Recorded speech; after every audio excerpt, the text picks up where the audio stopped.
What's up everybody, Bilbo here, and today is the day we are going to finish up the 4-part series on mob spawner farms. Most of what we're going to talk about today is how to measure and build the double farms, or how to determine whether or not two mob spawners are close enough to each other to make them into a double farm, and where to place yourself and where to make the mobs end up.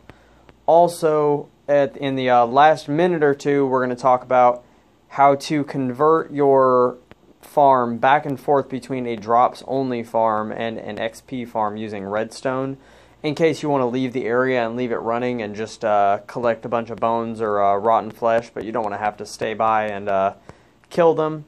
So let's go ahead and jump right into it. So the first thing we're going to talk about here is how to determine whether or not you can turn two spawners into a double mob farm, if you can make them both active at the same time. So the way we're going to be able to tell this is, if you can see there's fire around this spinning zombie, that means that the spawner is active. And if you look at that one over there that I'm far away from, it is off right now. So 16 meters or 16 blocks is the distance that the game gives us that you have to be away from a spawner. See, as I move closer to that one, the fire turns on. That means now it's active. It's going to start spawning mobs, except for that it's too bright right now. So what I've built here on the floor in between them is a measuring system to give you an idea of how close together they have to be. The distance is 32 blocks between them, but the spawner itself counts as one of those 32 blocks. So since it's an even number, the blocks that you have to stand on, if they're in a straight line away from each other, which they usually won't be, but this is just kind of give you an idea of the distance, it's going to end up being right in the center of 2 blocks. See, if I move over to this block over here, that one is active, but that one behind me is not going to be. But if I stand right here in the center, both of them should be active. Also, I built kind of a rectangle going around it, showing you the distance that you can stand away from the very center, where it's still going to count you as 16 blocks away. If I was to step one more block over that way, neither of these would be active anymore. So, and it's 3 blocks over from the center. So it's altogether you have a 7 block wide or 7 block long area to stand on. So what you're going to want to do whenever you're actually building the farm is to have the mobs drop somewhere in this area, somewhere where you can stand right here and kill the mobs without having to step out of this location, without having to walk out of this yellow platform. If I step off this yellow platform, now these guys are not going to be active anymore. So more likely you're going to get some form of a diagonal farm, and it's not going to be perfectly diagonal like I built this here, but this is another just kind of a perfect example of what it's going to look like. What you're going to have here is, let's see, that's 1, 2, 3, 4, 5, 6, 7, 8, 9. So 9, 18, 19 blocks diagonally, with the yellow block in the center being the only block that I can stand on that will keep it active. Now I can probably step off to the side here just a little bit, but you're not going to be able to go very far. You're going to want to, it's more ideal to keep it, if it is that distance apart and no farther, to build the farm in a way where you can stand in this block right here. Maybe you have the mobs drop right in front of you here. So you can stand right here, and it's better if you mark that spot on the ground where you have to stand. So the two different ways that you can actually determine in your world whether or not the spawners are far enough away, or close enough to each other, is to either count the blocks out and do the math, which can get a little bit confusing when you have mob spawners that aren't lined up nicely like this. See, I have both of these on the same horizontal axis. So it changes the X and the Z axis, but it's leaving the Y axis the same. It's most likely not going to be that in your world. It's more likely when you find two spawners near each other, if you're not using some kind of app to help you find them, which I'll show you guys at the end of this video, an app that's actually fantastic for finding double or even triple mob farm areas. But so you can either count it out and do the math, or the other thing you can do, which will be a little bit harder underground, but you don't have to do math at least, is to clear the area between them, mine all of the blocks between the two farms, and find out if there's an area you can stand in and look at each farm and see that they're both on, and then mark that spot in the ground and build your farm around bringing them all there. Another problem you may run into when you're building the farm is if they are a certain distance, if they're too close to each other. Now, if they're close enough to each other, they'll look something like this. And I'll show you really quick. If, for example, if they end up being right on top of each other, which is possible, that does happen. If they end up being on top of each other, all you'll do is build the farm up one extra block higher. And that's what I have going on in here. And I actually forgot to put water down in here. Let's go ahead and throw some water in to keep this farm moving at maximum speed. So this is like an ideal mob farm, is if you have two blocks right next to each other that are going to give you the opportunity to spawn mobs in a singular room. But what you could end up having is blocks that are close enough to each other that the rooms will interfere with each other, but not close enough that you can only build one room. They may be in different axes.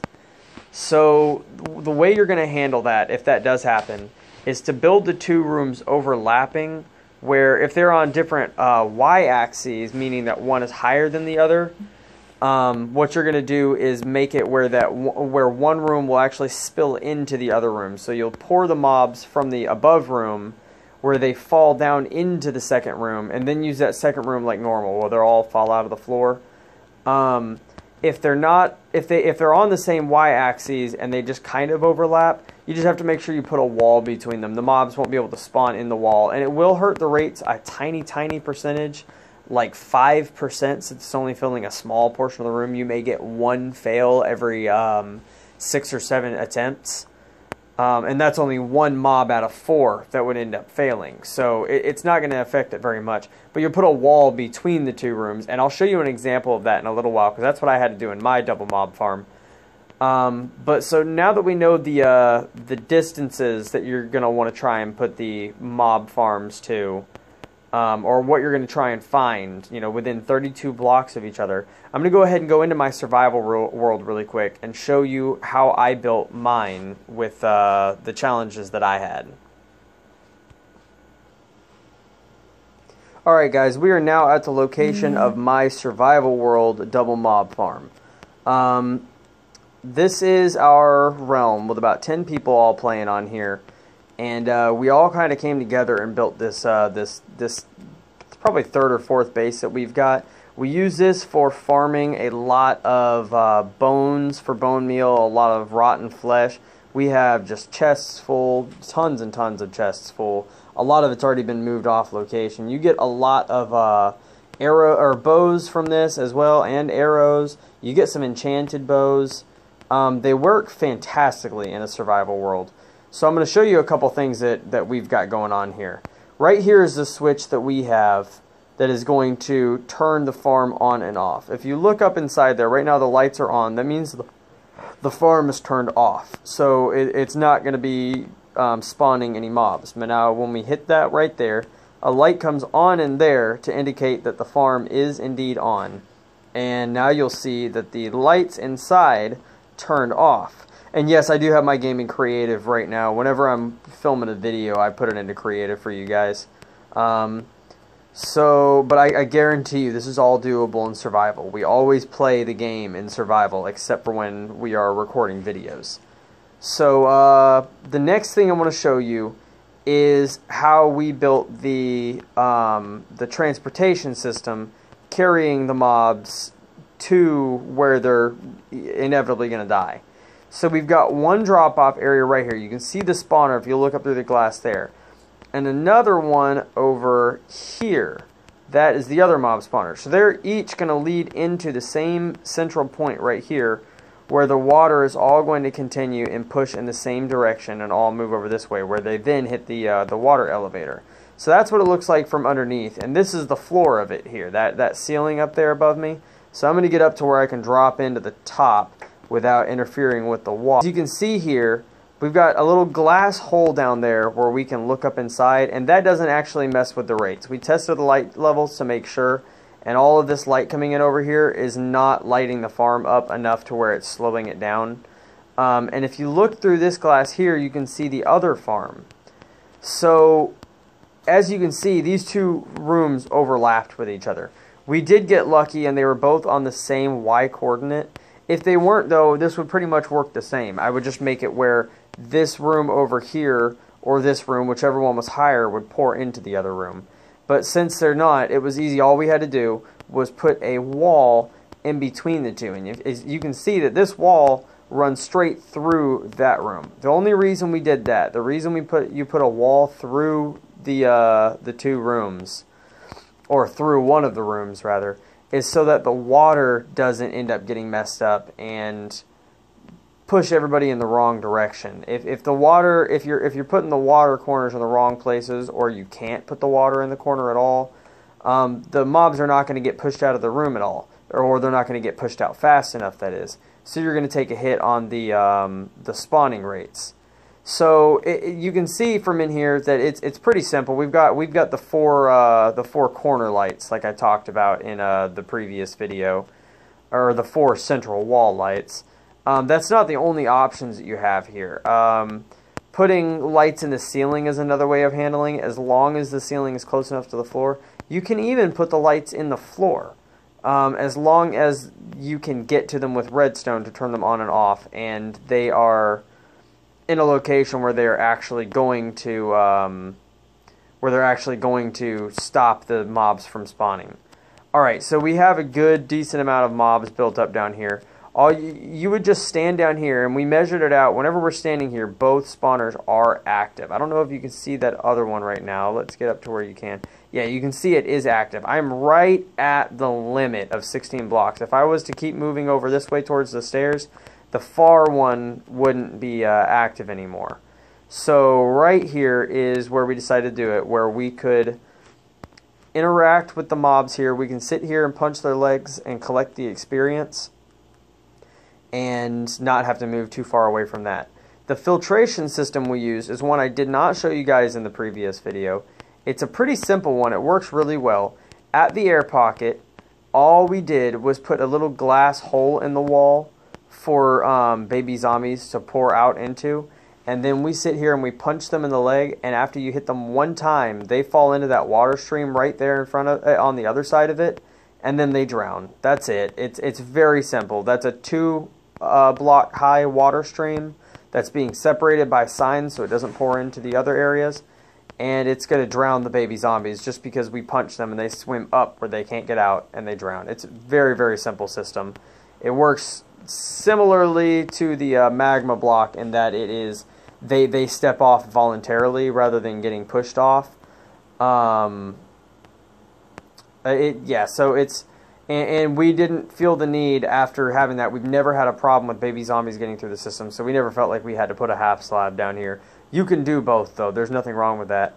If you'll notice, we have an enchanting room right next to it. The reason for that is it makes it much easier for us to go right from sitting here collecting experience to running downstairs and enchanting a couple of items. We also have an anvil in the back here. And this over here, guys, this is our slime farm. I'm going to show you how to build one of those in a future video, pretty soon actually. So yeah, we've got our anvil back here so that we can repair items as well. And we found no need to ever fix bows because we get so many bows from this farm. There's no reason to ever fix them. We get just a ridiculous amount of almost broken and full bows that haven't been broken yet. We get so many bows, in fact, that we actually use bows in our double furnace down here, our double furnace system. We use bows to power it. That's instead of using coal or lava or anything like that. Bows, we have so many of them, we have no need for anything else. So this farm, it's safe to say, works pretty quickly. It's never given us any trouble. It gives us just a ton of experience in this farm. The last tip I'll give you on double mob farms now is always turn this switch off when you're done. If you're on a realm with other people and you don't want to crash the server and kick them all off or freeze the game up, just make sure to turn that lever off at the end. It doesn't matter whether or not you kill all these guys off, as long as it's not slowing the game down, because once you leave the area, they'll despawn eventually anyway. But turning that lever off is very important. Alright guys, so I told you earlier that I was going to show you an app that you can use to find spawners that are near each other, so you can try and make a double mob farm. This app right here called Block Topograph, the center one there, Block Topograph, you can download it on the Android market. It only works on Minecraft Pocket Edition. It is a fantastic app for finding tons of different things. You can find slime chunks here for building slime farms. You can find where certain mobs spawn at. You can find just tons and tons of different things. It shows you chests in the world, caves. What we're looking for here is spawners. So we're going to go ahead and turn the filters on really quick here. So we clicked on the plus sign at the bottom right hand side of the screen, and then at the top left we open up the menu, and we're going to scroll down until we find filter markers. And I'm not going to go through the time of turning all of these off because I've got a lot of these turned on right now. So I'm just going to scroll down to S. It's all in alphabetical order. We're going to turn, to M, mob spawner here, and hit OK. And it should, in a second, start showing us, yeah, there's one right there. We've got a mob spawner right there, next to that mushroom. So if we scroll around a whole lot, eventually we'll find multiple mob spawners within the same location. You've got two of them right here, and I already looked at these before. These are actually really, really close together, but if you'll notice, there's one problem. At the y-axis there, you've got 52 blocks, and you have the other one at 11. That is more than 32 blocks away from each other. The rule works vertically and horizontally. So that's not going to work, but it looks like it does. So you can scroll around and keep looking. Eventually you will find a double mob spawner, and then all you have to do is travel to that location using your coordinates and make yourself a double mob spawner. You can also, with this app, teleport your local player. That means the player that you are, not other players in your world. You can teleport yourself to different locations. So if you don't mind that cheating there, you can teleport to the area. Now this doesn't work with realms. So we've never used this app in realms, other than I've downloaded the world onto my device and used this app to find spawners and find different things in the world before, but you can't teleport or anything, because all it interacts with is the locally saved world on your device, not the realm, since it's a server. Alright guys, the last thing that I have to show you today is what I mentioned at the beginning of the video, how to convert your farm using redstone back and forth between an automatic drop, or just an AFK drops only farm, and a redstone farm. I'm sorry, not redstone farm, an experience farm, my bad. So we're going to go ahead and drop into this finished room here. I've got everything that we possibly need in here, the way that it's set up. Right now it is set in an AFK drops only farm. You can see that marked on the wall. You've got XP when the light is on and drops only when the light is off. And over here, spawner active when the light is on, and the spawner is deactivated when the spawner is off. So what we're going to do here to convert them back and forth, and I'll show you how to build it here in a second. It's really, really simple. You're going to hit this lever right here, and that is actually, first let's kill these guys. They got sucked into the wall. I've never seen that before. This is a first for me, actually. Gotta love Minecraft Pocket Edition. He just walked straight through the wall like it was nothing. Gotta love Minecraft Pocket Edition. It's got some silly stuff going on. So we're going to hit that lever right there. And now when the mobs fall down, we've got this trap door in the way there, so baby zombies can't get out. The trap door is it's going to take that hole right there down from 1 block high to less than a block high. It's just going to be barely less than a block high, but it is less than a block high. So now we can sit here and hit them for experience, and also that we close that one up down there. The reason I have this bottom trap door is, first of all, while it's in experience mode, we can go ahead and grab all the items out of the chest if we want to. But also, if it's not in experience mode, we're going to flip both of these trapdoors. So now all we see is that hopper. We don't have access to the mobs. And then we're going to hit this lever again. Hit it. And there we go. Now it drops down. We're going to kill these guys out of the way so you can see what's going on here. But now the mobs are dropping just a little bit farther. Why are they not dying? There we go. The mobs are dropping just a little bit farther, so now they're hitting that hopper there. And they're dying instantly. So they're taking a 24 block drop instead of 22 blocks. I decided to drop them down 24 instead of just the 23. That's why it has 2 hoppers, just so I could be safe. Every once in a while, I'll notice with the 23 block drop, one of them would survive. And as I mentioned in other videos, sometimes zombies just, I don't know why this is, zombies take less or more fall damage than other mobs when they fall 22 or more blocks. It's strange. I have no idea why it does it. It's just, and it doesn't do that in PC. I think it's just a glitch with Pocket Edition. So I'm going to go ahead and knock this wall out of the way here so we can see what I've got going on here. This is it. It's super, super simple. So what we did was 2 blocks away from the, oh, that's where that other zombie went. He's the guy who walked through the other guy who walked through the wall earlier. See, he had a baby zombie on his shoulders. It's a good thing we have that trap door there so that they can't get out. So anyway, 2 blocks away from the falling area, we have the pistons. So they're 2 blocks away, and 1 block away is, I used iron blocks. You can use any opaque block. So I'll punch that out of the way so you can see.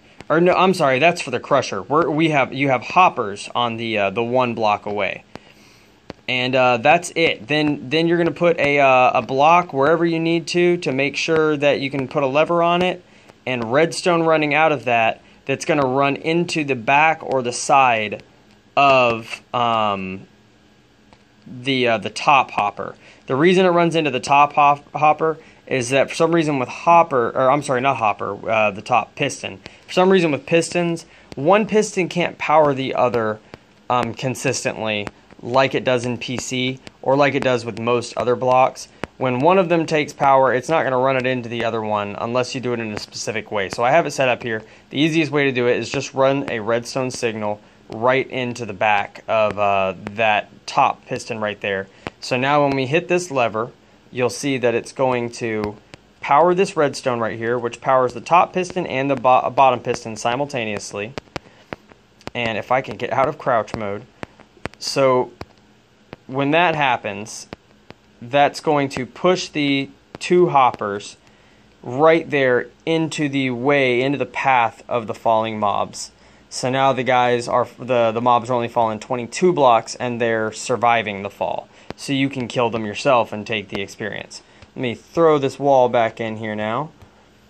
And that's pretty much it, guys. That is it works really well as a double farm when you do all of the things that I've shown you in the past 5 videos. It's a 4-part series, but part 2 I decided to split into parts 2A and 2B.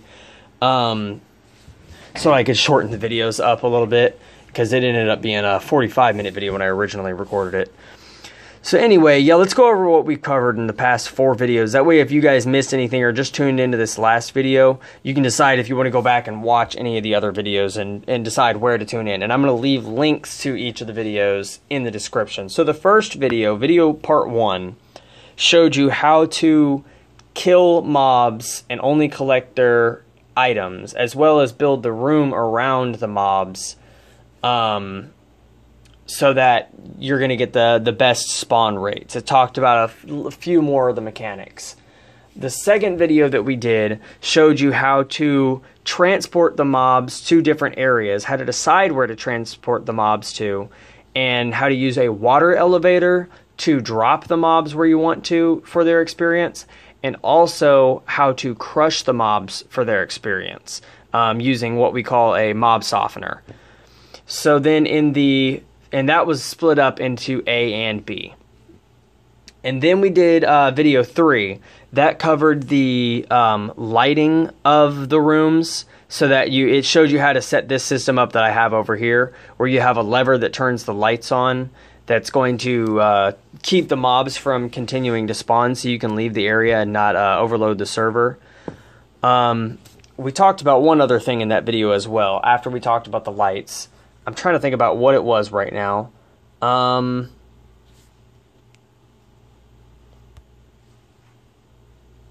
Alright, I got it. The other thing we talked about in part 3 was the baby zombie filter. And we showed you 2 different ways to filter the zombies out. I actually have both employed on this farm right now. One of them is either you can use a trapdoor like I have here, or you can use a half slab that, like I mentioned earlier, just makes the hole smaller so they can't get out.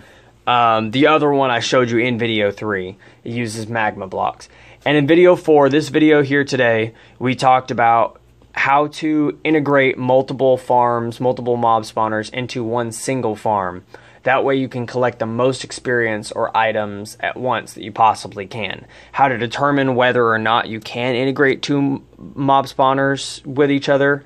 And it also showed you, the last thing I just showed you, was how to convert it back and forth between a items only farm and an experience farm. So if you guys enjoyed this series or even just this video, please leave a like. If you have any questions about any of these videos that I posted, or would like to add anything onto it, any new information for viewers that might help them out, please leave it in the comment section below. I'll always answer you guys if you have direct questions for me. And if you want to see more videos like this, I've got quite a few more farm ideas coming out here pretty soon, as well as some redstone videos and some build videos. Subscribe to my channel and I'll keep you guys updated on what's coming out next. Thank you so much for watching again. You guys have a wonderful day.